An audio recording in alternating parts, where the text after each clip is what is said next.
I am delighted to introduce Kaiping Chen. Several times a year, we use our Africa New platform as an opportunity to introduce new faculty members to our community. And this is one of those occasions, although we might better think of Kaiping as a newish member rather than a brand new member. She began a position as assistant professor in computational sciences in 2019.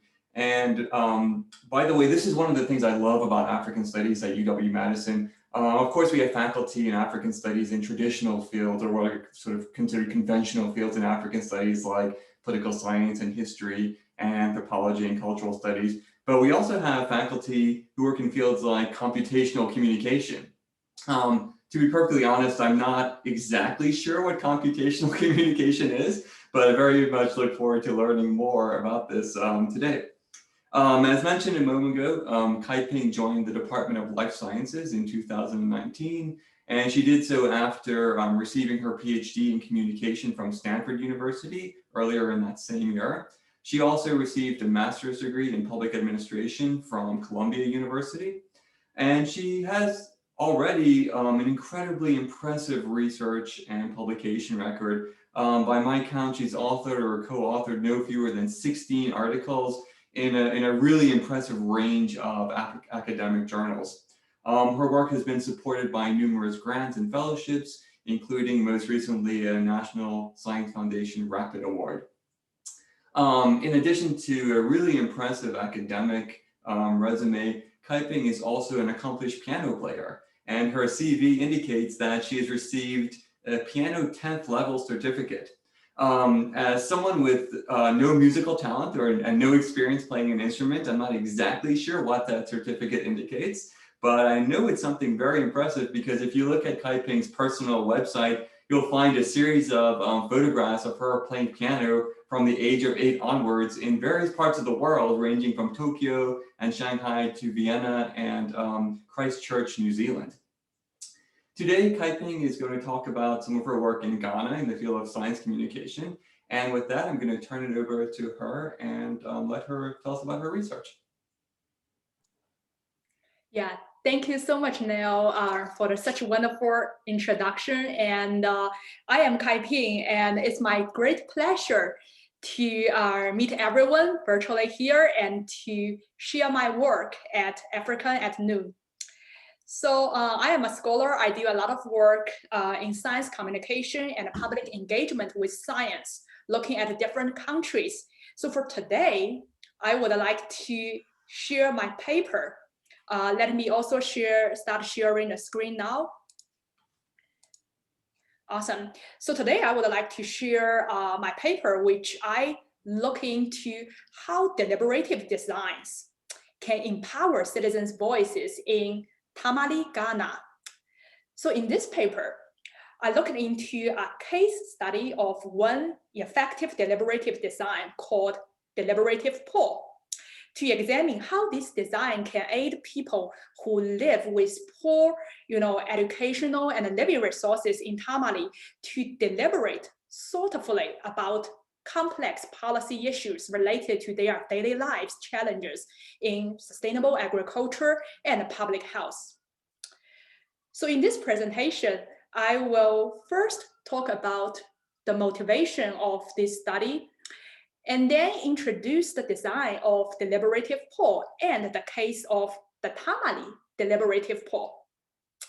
And I will then talk about how I, in this paper, integrated various data sources from the information video provided to the participants, deliberation transcripts from small group discussion among these participants, and a pre and post survey. So how I integrated these various data sources to examine how the public reason about the complex policies and what different type of knowledge, they bring to these complex policy issues. And then finally, I will present, several interesting findings, I'm very excited about from the paper and the corresponding implications for us to think about how to consult and empower people in the global south through effective deliberative designs. So let me first get into the motivation of this paper, what type of literature I am speaking to. So empowering ordinary citizens with the capacity to deliberate about complex policy issues is very, very important for people to collectively tackling these, complex issue, which the scholar called them the wicked problems. So the wicked problems are raised by scholars such as Fontaway and Ravizzi, and also by the Rittel and Weber. So they talk about these issues as complex problems because these issues where the facts are uncertain, values in dispute, stakes are very high, and the decisions urgent. So these are wicked problems where there is no clear solution, where the people need to weigh different interests, different values in order to come up with a collective solution to address these wicked problems. So scholars have, across public deliberation, public engagement, they have pointed out that public deliberation is very important to address those wicked problems. And one of the, kind of the concept they raise is they call extended peer communities as an active part in the solution for these wicked problems.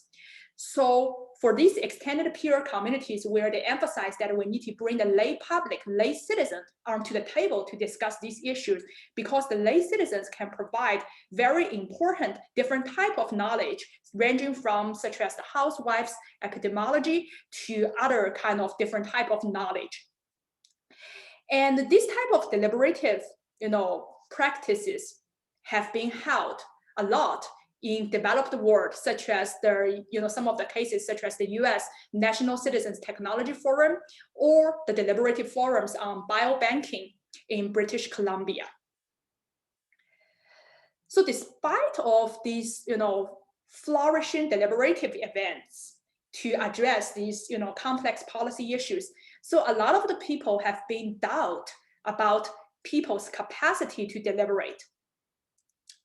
So because deliberation requires, a strong, reasoning capacity, so many skeptics contend that only elites or scientists, not the ordinary citizens, can deliberate, not even to mention those people like the marginalized population.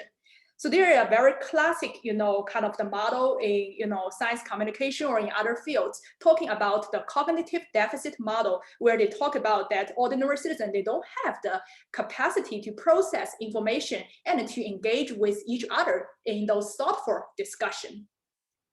And there are also, empirical evidence scholars found in both, the developed country like in US or in developing countries, where they found that when you implement those deliberative events onto the ground, they suffer a lot of the problems. One is they found that people cannot just reason, cannot just speak to each other rationally. Or, in the developing world, where the World Bank, they have implemented a lot of the participatory democracy on the ground, but they found that many times those, deliberative events or participatory events were undermined by bureaucrats, the local bureaucrats, or by the vested interests from the international clients. And there is also like the power domination of, who dominate the talk. And usually it's the government officials, say a lot of the words during those events rather than the citizens. So there are a lot of problems there.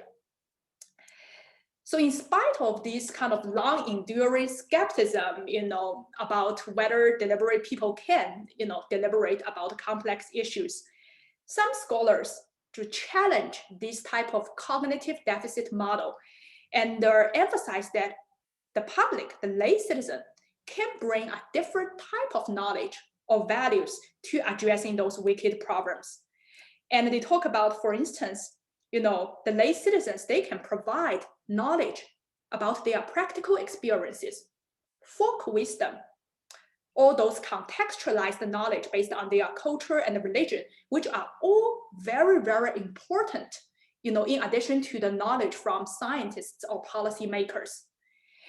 And this is why it's very important, to account for the life experiences of the lay people, to account for those social values into the public policymaking process.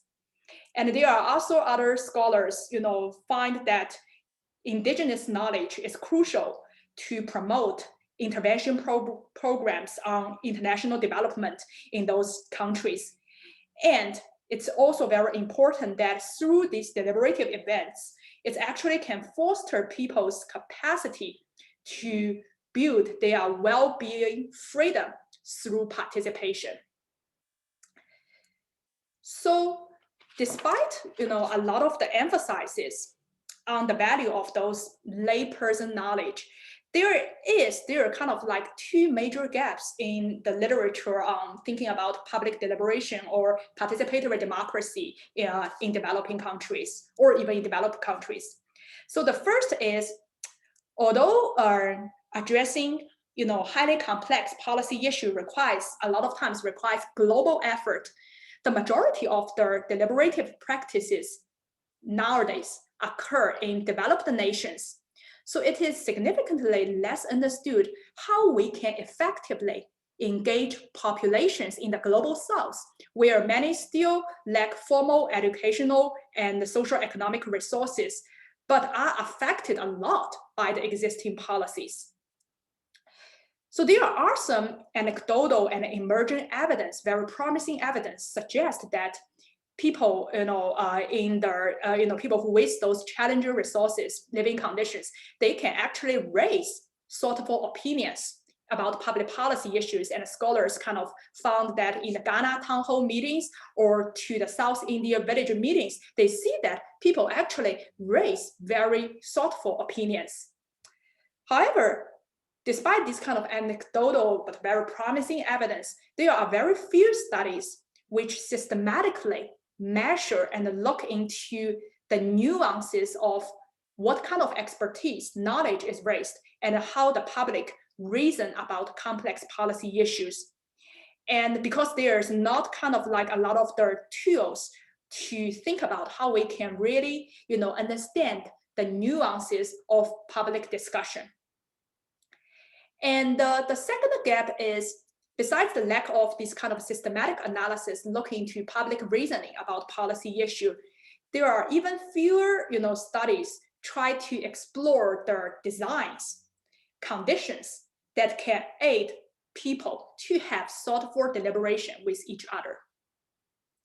So with these two gaps in mind, so in this paper, I raised the research question: how do deliberative designs aid ordinary citizens with limited education and poor living conditions in the global south to engage in thoughtful discussion about complex policy issues?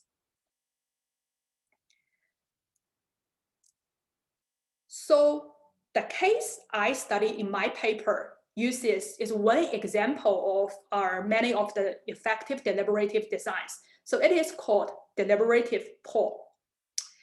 So deliberative poll, is our scientific method of consulting the public with several key design features.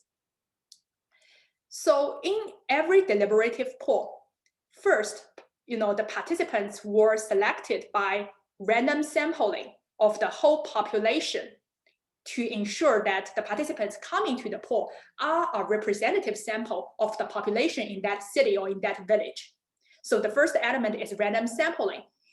And the second element, design element in the deliberative poll is the participants, before they come to the deliberation, they will be given a well-balanced information material, which tell them, okay, here are the proposals we're gonna discuss. And this is the pros and the cons of each proposal. So they will be given those information material. And also to tailor, sometimes, to tailor the material to populations who have limited educational resources, like in the global south. So sometimes in a lot of deliberative polls, which are held in African countries, so instead of giving people the written material, an information video will be shown to the participants before they deliberate. And then the third element is on the deliberation day, which is usually lasts for 1 to 2 days. Participants will randomly, assigned to small group of 10 to 15 people to discuss. And this discussion is moderated by a well-trained moderator that ensures that everyone in the deliberation can express their opinions and no one dominate the discussion. And then after, the small group discussion, every group will gather together to a plenary session where they can ask their experts about the question they have from small group discussion, and then they go back to the small group discussion to discuss their thoughts. So this is the design elements in the deliberative poll. And this deliberative poll exercise was invented by scholars at Stanford University and has been applied for 20 years to over 100 countries in the world. And in this paper, I particularly look into a deliberative poll, which was held in Tamale, Ghana. So Tamale is in the northern part of Ghana. And it faced a lot of challenges, particularly with the fast urbanization. It faced challenges from its sustainable agriculture to a lot of the addressing the public health challenges and the environmental challenges. So in this deliberative poll in Ghana, it was held 2 days in January 2015. And around 200 participants were randomly selected from households in the Tamale to come to this discussion. And those representative, those participants are representative in the sense that they are similar. We can think about it, they are a microcosm of the demographic characteristics of the Tamale region. And they are also representative not only in demographic, but also in their attitude toward different policies. So we can think about they are like a microcosm of the whole population in the Tamale. And for this 2 days deliberation, those participants focus on 2 types of issues. One is about water, sanitation, and hygiene, and the other is about the livelihood and food security. So they are discussing many proposals, around 40 proposals regarding these 2 major topics. And one key kind of thing I want to call attention to is many of the proposals they discussed are very complex, or we call it wiki problems, because people need to weigh a lot of the trade-offs in many proposals. So let me show you one example proposal which were discussed during the deliberation. So this is proposal 40, which talk about some people think that vegetable farms should produce as much as possible, even if they have to use the wastewater from the toilets. Other people think that vegetables should only be produced with clean water, even if that means that many fewer vegetables are produced. So this is a picture which shows that many of the agricultural farms in the Tamale, it is at the same location. The green part is the agricultural farm. It's at the same location where those toilet facilities are located. So this is a challenge where the participants need to weigh, do we want sustainable agriculture with clean water? But if we have this kind of sustainable agriculture with clean water, the current situation means that we might have food shortage. So this is a kind of like a trade-off between food sufficiency versus how we're going to think about the environmental clean and a sustainable agriculture issue. So this is just one example proposal among many which people need to weigh different values, different consideration, even tensions in the proposal. So in this, in my paper regarding the data and message, I leverage several types of data in order to look into how the people deliberate about these highly trade-off issues. So I use 3 types of data. The first is an information video that was shown to the participants before deliberation. So that video is like a 20-minute video every participant watch. And I'm going to show you part of the video soon in the next slide. So from this video, I do a little bit video analysis. I look into who were the speakers invited to talk in the video to introduce the pros and cons of different proposals, the core messages they deliver in this information video. So the reason I analyze this video is I want to understand what type of knowledge and expertise were given to the participants in these deliberation events. So this is the first type of data. I analyze the video, and I also look into the questionnaires. So before the deliberation, we give participants a survey asking them to rate their preference of different proposals. And then after they finish the 2-day deliberation, we give them a post survey, asking them to rate again this proposal. So I look into the changes in public opinion, comparing how do people answer the pre-survey versus the post-survey, and what proposals participants shifted opinion a lot. And the third type of data is I look into lots of deliberation transcripts. So there are 15 small groups, of just 280 people, and I look into all of the small group discussion, 2 days long discussion, to perform a content analysis in order to know what's the quality, how do people reason about complex issue, and what type of reasons they use when they try to think about, weigh the pros and cons of these different proposals. So for the information video, this is like the information video shown to the participants before they deliberate. Let's watch a short video clip.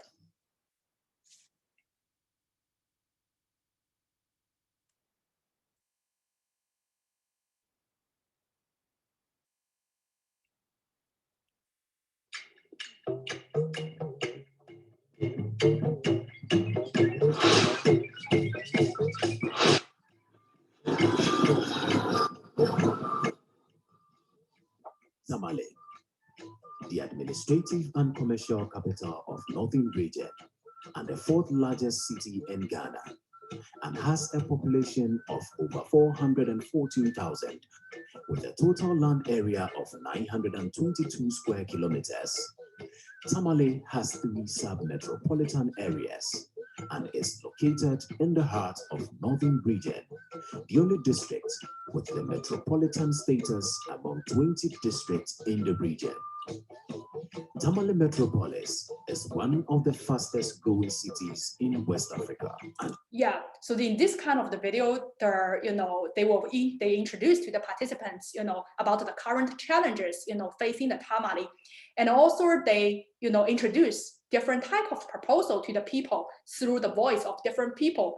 For instance, let's look at this is, where a nurse was invited to talk about a proposal regarding food and nutrition.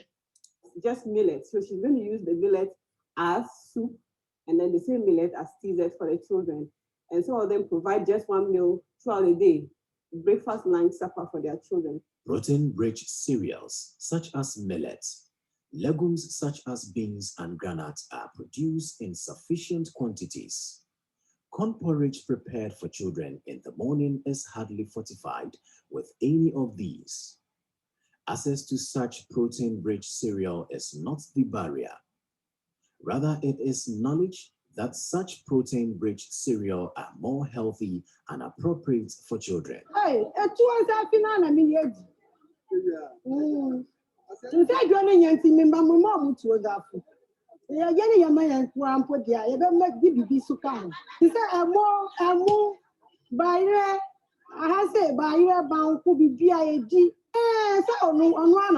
Yeah, so this is another speaker. So throughout the video, when they talk about each proposal, they will introduce different speakers to tell us about, what are some of the pros and cons when we think about the key problems facing the Tamale.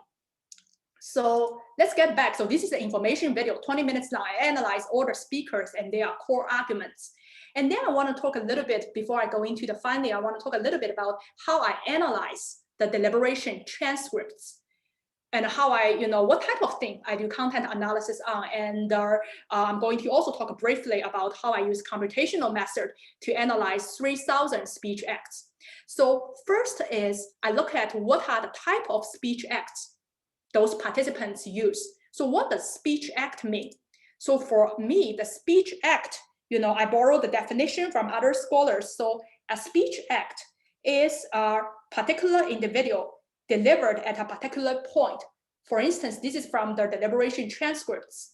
It's translated into English. So this is like one speech act, a person talk at that point. And then this is the second speech act. And then this is the third speech act. So there are a total of around 3,000 speech acts across 15 small groups during these 2 days deliberation. So these are the things I analyzed from the transcript, the speech act. And for each speech act, I look into several key variables for content analysis. So the first is, I look at the type of speech act. Is it a people express their opinion? Or is it a speech act where people ask a question? Or is it a speech act where it's a participant respond to their peers? And then the second element, key element I focus a lot is about deliberative reasoning. So I look at when the people express their opinion, do they use any justification at all? Or, some people don't use justification, just express their preference, or their preference, their opinion, while some other people, when they talk about their opinion, they will justify with reasoning. And there are a variety type of reasoning people can use, which I look into, I will talk about in the next slide. And then I also look into, when people respond to each other, do they use reasoning or not? For instance, a simple response which doesn't use reasoning is a speech act like this. Yes, my brother, you are right. But then a more substantive response is, just like my father is saying, it is true that the assembly should be able to monitor us. Sometimes they bring lines and rules which some of us follow while others refuse to follow. So I think the monitoring is important. So in a substantive response, the participant not only just say or agree with other peers, they will also say why I agree with this. So some of the reasoning people give during deliberation include these kind of 4 things. One is people will use facts. For instance, laws in Ghana works only for a while in Ghana. So they will use some facts, cite statistics, but also many times, people will use storytelling, use their life experiences to say why I support a proposal or not. And also very interesting, I found that a lot of people also, when they talk about why they support a proposal or not, they raise assumptions and conditions for the proposal to work. So for instance, some of the participants, they will say something like, oh, I will support this proposal, but I think first we need to talk about how to give people the education, how to guide people before we even, achieve the thing in this proposal. So this is where they will raise assumptions, conditions, or they will raise suggestions for the current proposal. They will say something like, oh, I think the current proposal can be worked better if we add this element into the proposal. So there are a variety of types of ways people use reasoning. And in my coding, I try to code for every speech act, look at whether it uses reason or not, and then what type of reason people use, from facts to storytelling to more sophisticated reasoning like raise suggestion and assumptions. And so there are so many speech acts, all around 3,000 speech acts. So how can we kind of more efficiently analyze that? So this is where when I analyze the transcript, I combine menu and content and computational content analysis to look at this whole 2-day deliberation. So the kind of the simple way to put, I start with hand-coded some transcripts, some speech acts, and then I apply different computer algorithm to let the computer learn from how I code these transcripts. And then I evaluate the performance of different computer algorithms to see, whether they perform as good as I, to learn about how do people deliberate in the transcript. And then I choose the best algorithm to code all of the rest speech acts. So this is where, I kind of like combine the researcher's understanding of those, transcripts with the computer's computational power. So now let me talk about 3 major interesting findings. So first, I look into, the information video, right, the 20-minute video. So for me, the main question is, what type of knowledge, what type of expertise are invited to talk in this information video? And then I have 2 findings. So first, I found that speakers who were invited to the video you just saw, actually they represent various types of knowledge. Some of them are policymakers.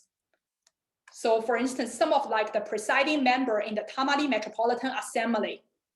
Some of them are scholars, from the University of Development Studies, but also many times the speakers who were invited are lay citizens, such as resident, car wash operator, water treatment attendant, housewives, nurses, who represent citizens who are affected differently by these policy issues. So we see that there is a diverse, composition of who are invited into this video. And because of these diverse, composition of the speakers, they also, if you look at their core messages, the thing they talk about, it also represents a different type of knowledge. So some of the knowledge are pretty technical knowledge, like bring by the scholar talking about what are the ways to do sustainable environment.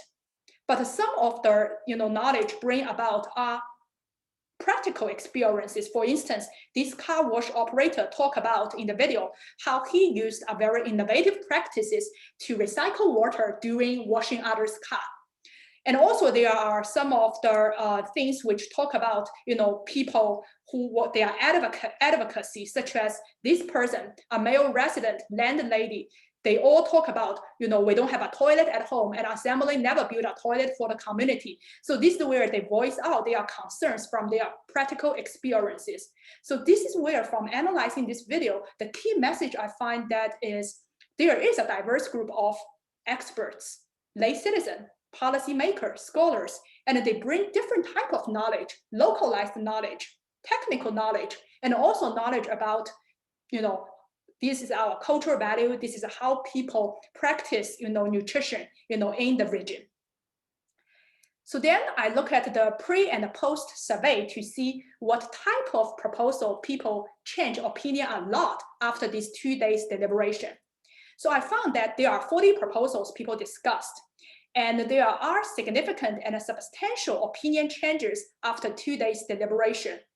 So the main thing is we find that participants, when they face trade-off between environmental friendly farming versus food sufficiency, so they increased their support for proposals which argue for a clean and sustainable agriculture, even at the risk of they might have food shortage. So more participants, they increased their support for proposals focusing on environmental friendly farming.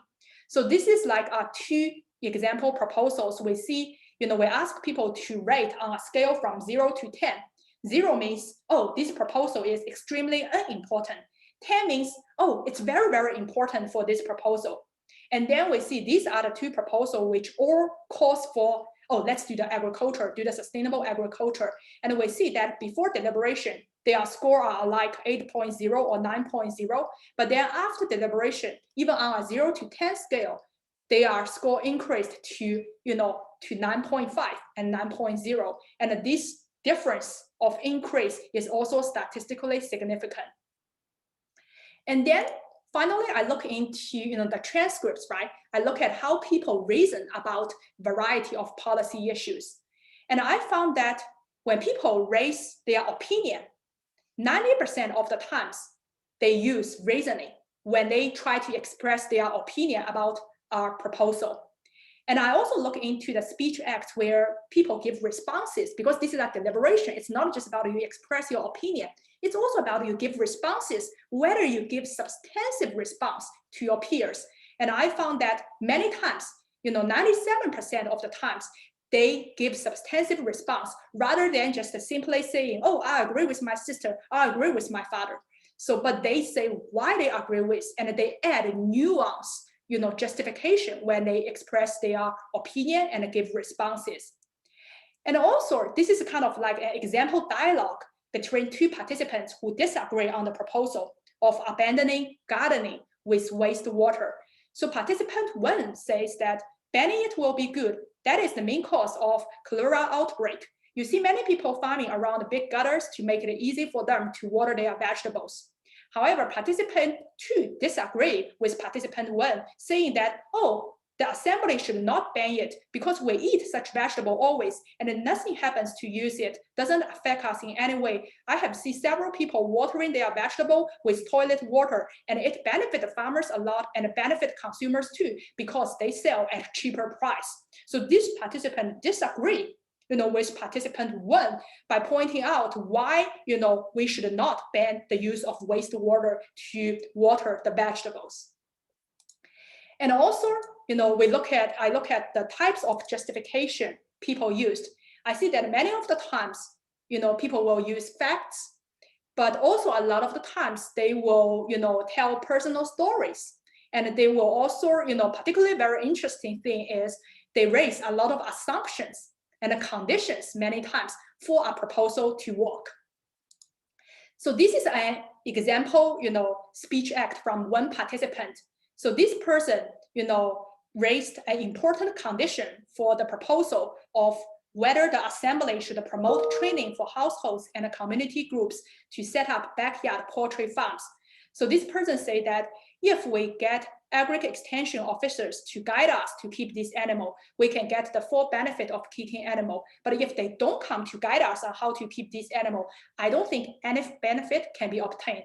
So this is where the participant talk about that, okay, in order for this proposal to work, I think it's very important for us to be given the training and guidance of how to do backyard poultry farms. So this is one classic example where many participants used when they talk about their opinions about a proposal. They raise the condition for a proposal to work. So this is a type of very sophisticated reasoning we can see people use when they weigh the trade-off of proposals. And also another kind of noteworthy point is a lot of people will say, oh, deliberation is just people talk. It might not have policy outcomes. So in the Tamale case, we see that the key leadership in the Tamale assembly were, considering participants' opinions from the Tamale Deliberative Poll. So this is one kind of interview quote from the presiding member of the Tamale assembly. So he said that, I'm convinced that the issues of sanitation water as captured in the deliberative poll reflect the challenges and aspirations for action of our people. We can't ignore this. Something has to be done.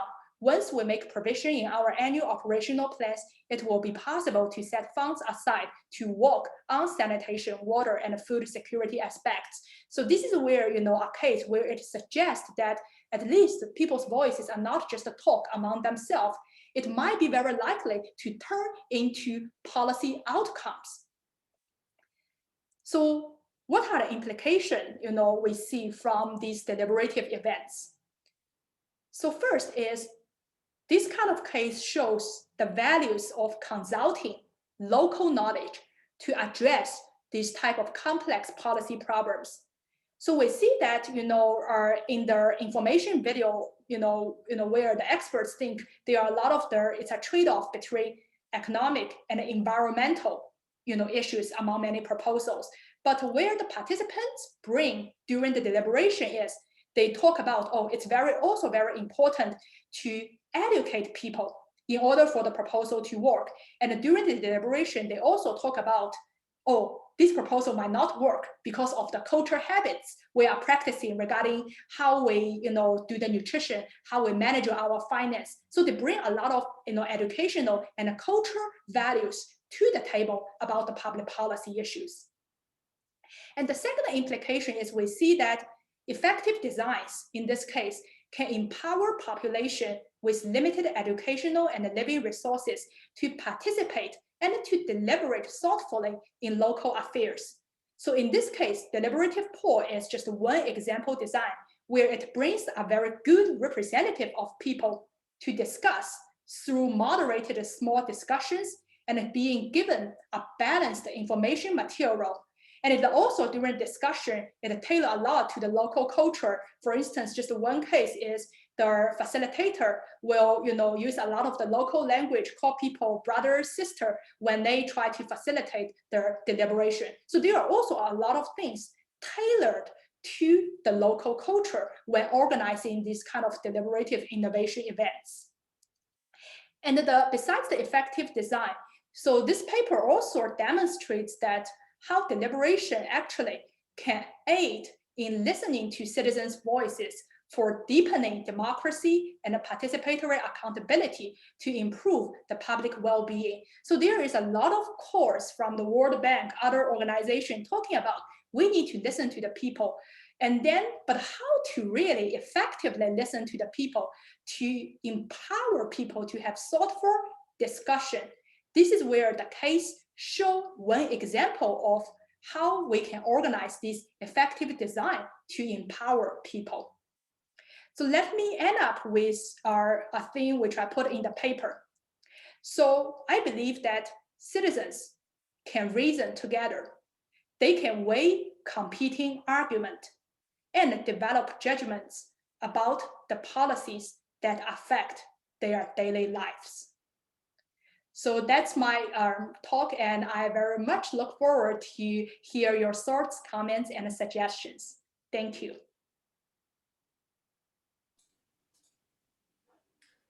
Thank you very much, Kaiping, for that fascinating paper. We've got about 15 minutes for questions and comments and discussion. And with that, I'm just going to open it up to attendees. And remember, as Diana has reminded us in the chat, there are 2 ways to ask questions. You can type them in the Q&A, or you can use the raise hand function, and I will call on you and unmute you. So the floor is open.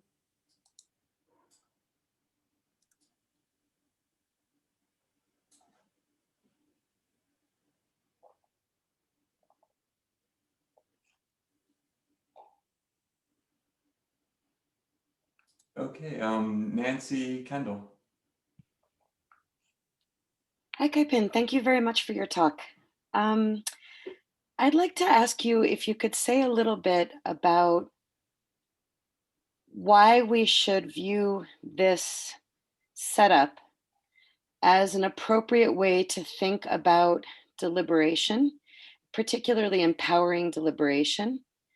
I'd like to play devil's advocate from an international development perspective and argue that this is a way of thinking about deliberation, about reason, about participation, and about empowerment that begins from a fully colonialist framework and brings people together in a design that we shouldn't necessarily believe is appropriate, or that draws on, as you say, kind of indigenous knowledge or kind of cultural constructs.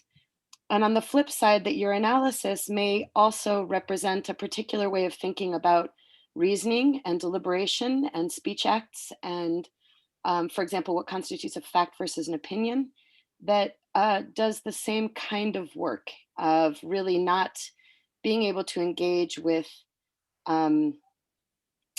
ways of thinking about bringing together people to make decisions that might be more appropriate in settings around the world. And I'm kind of hesitating in the way I'm speaking, in part because I'm a little concerned about the use of notions like reasoning and the ways that we think about who reasons, how, when, why, and for what purposes. And why we would believe that those would be different for people who, for example, might have different sets of literacy skills, or might live in rural areas, or might live in so-called developing countries. I also have some technical questions, like, for example, what language were these different conversations, or languages were these different conversations held in? Was the video in English with subtitles? And if so, what's the question about literacy levels and how information should be passed to people? And so I guess I'm just wondering if you could take apart for us a little bit why we should think of this as not itself a colonizing structure for making sense of these issues.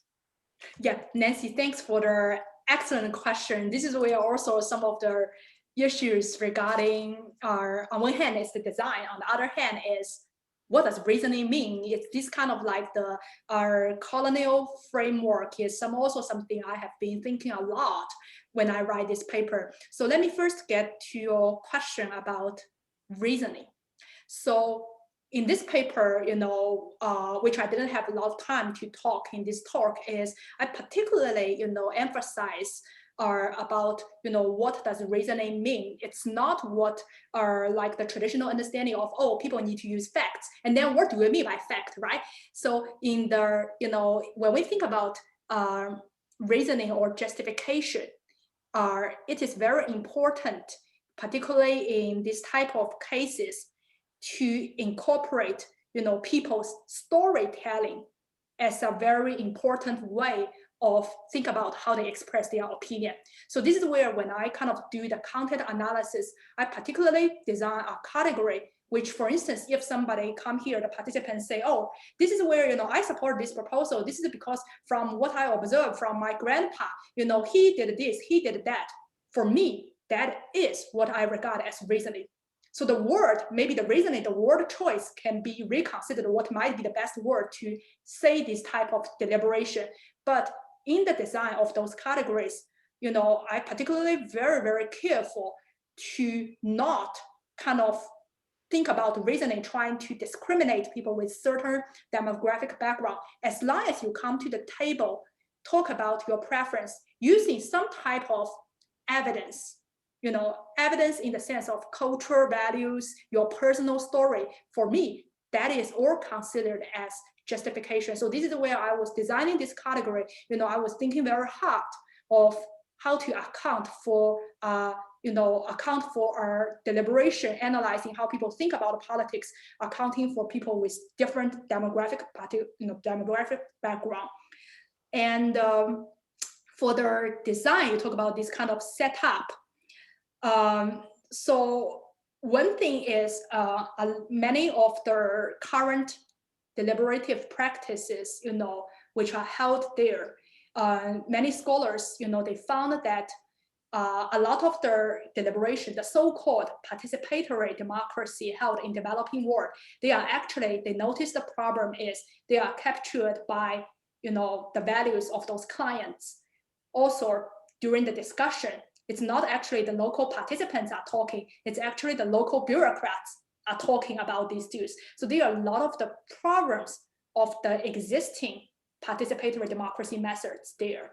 So for this deliberative poll, it is not, it's definitely not a one-size-fits-all design, but for the design of deliberative poll, it particularly tried to counter some of the problems there. For instance, for the moderated facilitator, in this case, it's not the government moderate the small group discussion. It's about teachers, nurses, and also for the information material, we try to ask people who are coming from different backgrounds to be the speakers. So this type of design is trying to complement, try to correct some of the existing designs, when many organizations come to try to consult the public. So this is where the case is more we can think about. It might not really solve the issues in that local, in the local Tamale, but it's an opportunity where first, we are thinking about through this design, you first need to kind of let people talk about these politics. In the Ghana, talking about politics is not a new issue. Many of the scholars find that in Ghana, people love to talk about politics. They love to talk, the taxi driver talk about politics. A lot of people talk about these things. It's a kind of a vibrant local ground for this kind of deliberative democracy. But the design we use here is when you talk about these politics, we want you to have conversation with your peers. We want you to listen to your peers, to respond to your peers. So this type of engagement, thoughtful engagement, is what we are trying to test in this kind of Ghana case and also in other parts of the world. Yeah, but thanks for this is an excellent question. It's something I always kind of try to keep thinking about. Yeah.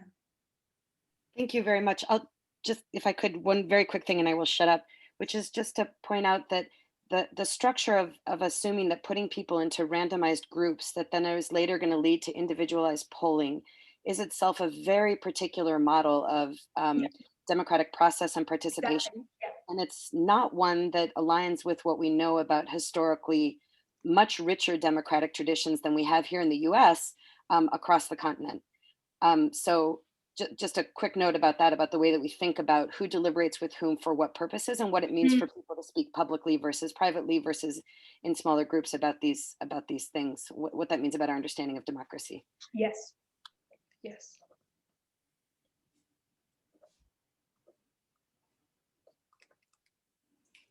And another question. Well, while people are gathering their thoughts, I'll take this opportunity to ask a question that I think follows up on just maybe a small piece of what Nancy was talking about. I had a question about the method itself, particularly your use of sort of your computational analysis of speech acts. Mm. I was wondering if you could say a little bit about, and this question reflects as much my ignorance about this method as anything perhaps, but I was wondering if you could speak a little bit about what that kind of method, the computational analysis of speech acts in particular, brings to the table. What does this reveal that you might otherwise not have learned had you just, for instance, listened into these the deliberations amongst people and listened closely, or even just read the transcripts without doing the computational analysis. And similarly, what might this type of analysis hide? Like, what do you think are the blind spots in using this method, this type of analysis, to reach the sorts of conclusions that you reach? Are there things that you wish you could know, but you can't through this kind of method? And are there other ways you can get at those things?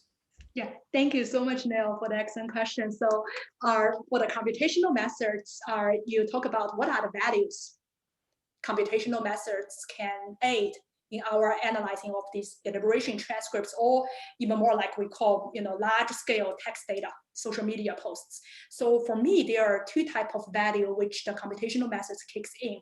So the first is about the labor saving, So I have like, in my case, I have 15 small group discussion for 2 days. The transcript is very long, like sometimes 30 to 100 pages.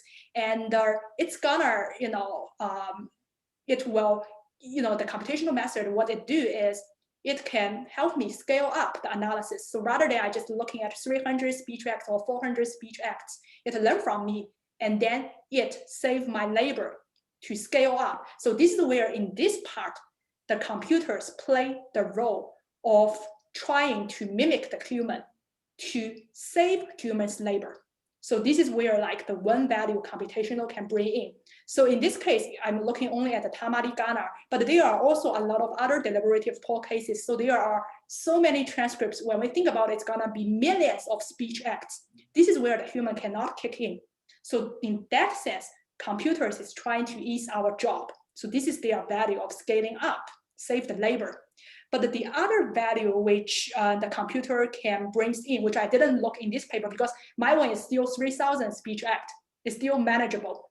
Let's just let the computer scale up. But in my other work, what I see the computational method bring the other value is it can help identify the spot where human eyes cannot identify.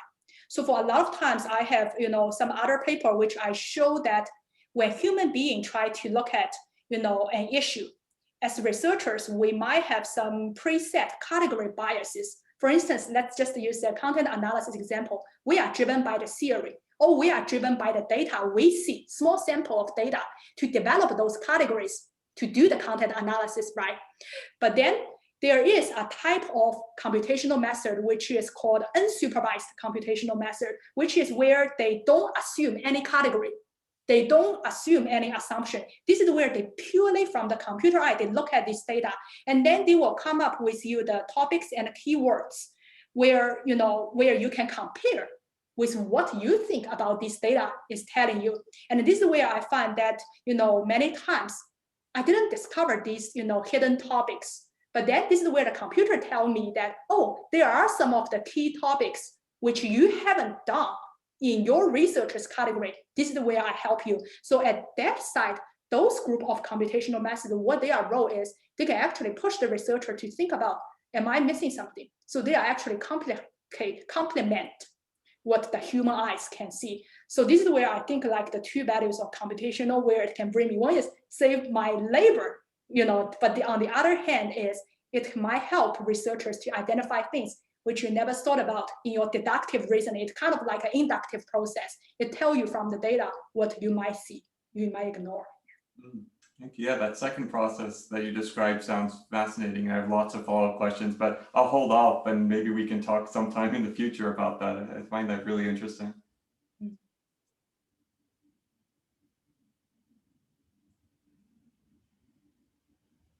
Other questions or comments?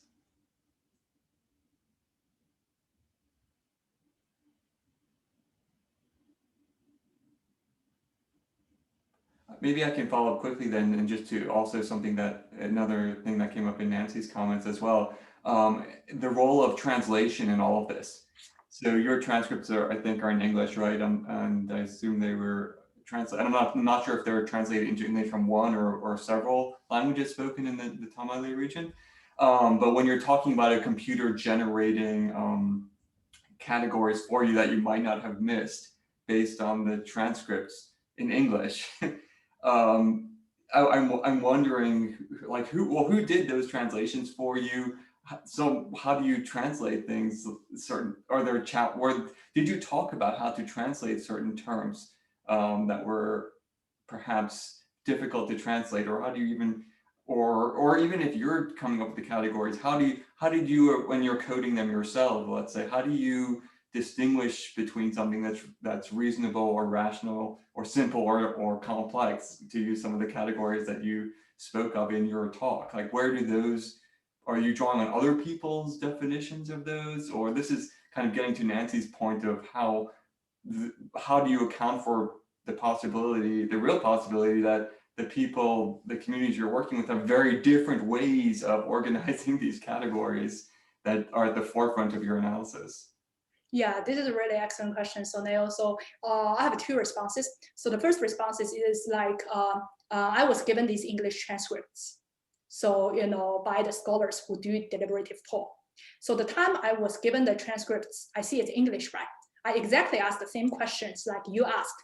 They are being translated. How do we know that, because we study language, we know that translation might play an important role of how we think about what people say. So this is where the question I was asking, those scholars, oh, how do you translate? Who translate those things? Do you do any validation?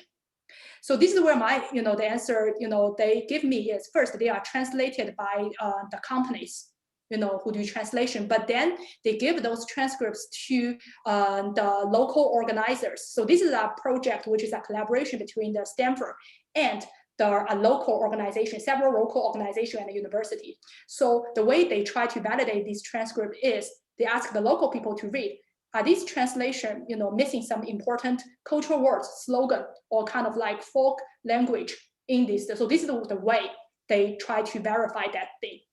And then the second issue you raise is actually even more interesting, also equal with what Nancy said. Oh, so how do we discover, why do we, develop those categories, right? And how do we know that, whether somebody uses sophisticated reasoning versus kind of not sophisticated reasoning?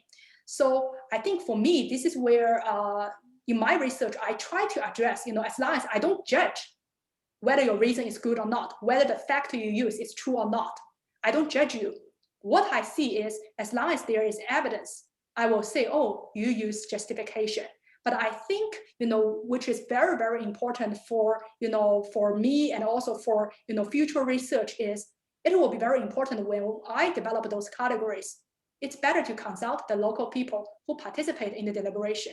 If it could be a collaboration between, the researcher and the people participants in that culture to see, oh, how do they come up? What are some of the things, evidence they use? How do they think about the things we as researchers design? If there could be this type of dialogue, that will be really, very cool, very important. I think it's super crucial in doing this type of research.